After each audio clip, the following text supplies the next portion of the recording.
বেশ কয়েকদিন ধরেই শোনা যাচ্ছিল দ্বিতীয়বারের মতো মা হতে যাচ্ছেন তিনি। ঈদের আমেজ শেষ হতে না হতেই সেই গুঞ্জন যেন বাস্তবে রূপ নিল।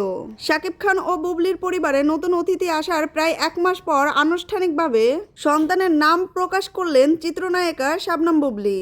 হঠাৎ করেই এই অভিনেত্রী নিজের ভেরিফাই ফেসবুক পেজে নবগতক মেয়ে শার্লিন খানের জন্মের ঘোষণা এবং অতীতের ছেলে বীরের মতো মেয়ের একমাত্র আসল পিতা হিসাবে মেগা স্টার শাকিব খানের নাম ঘোষণা করায় শাকিব খান ও বুবলির বৈবাহিক সম্পর্ক নিয়ে আবারও আলোড়নের সৃষ্টি হয়েছে।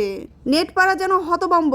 আর এতদিন পরে ঈদের চাঁদের মতো হঠাৎ করে উদয় হওয়া শবনম বুবলির দেয়া এমন পোস্ট দেখে সমগ্র বাংলাদেশের সাধারণ মানুষ এবং বাংলা চলচ্চিত্রের ভক্ত এবং সমর্থকরা অনেক বেশি কনফিউশনে পড়ে গিয়েছে। কারণ যে শাকিব খান বুবলির নামও শুনতে পারে না, তাদের দুজনকে দীর্ঘদিন যাবৎ একই সিনেমায় কখনো দেখাও যাচ্ছে না।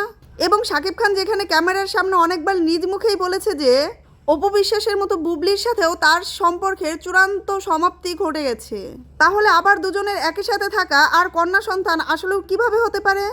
আর এই একটি প্রশ্নের উত্তর খুঁজতে যেয়ে লক্ষ কোটি সাধারণ দর্শক ঘটনার গভীরে লুকিয়ে থাকা সেই আসল সত্যকেই খুঁজে পেয়েছে।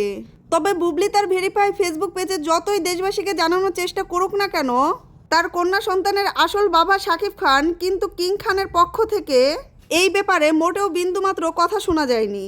তবে শাকিব খান এর আগেও 2 সন্তানের জন্মের বেলায় ঠিক একইভাবে যখন চুপচাপ ছিলেন, সেজন্য অধিকাংশ দর্শকেরই ধারণা যে বরাবরের মতো মেয়ের ব্যাপারেও এখন সে ঠিক তেমনই চুপ রয়েছে।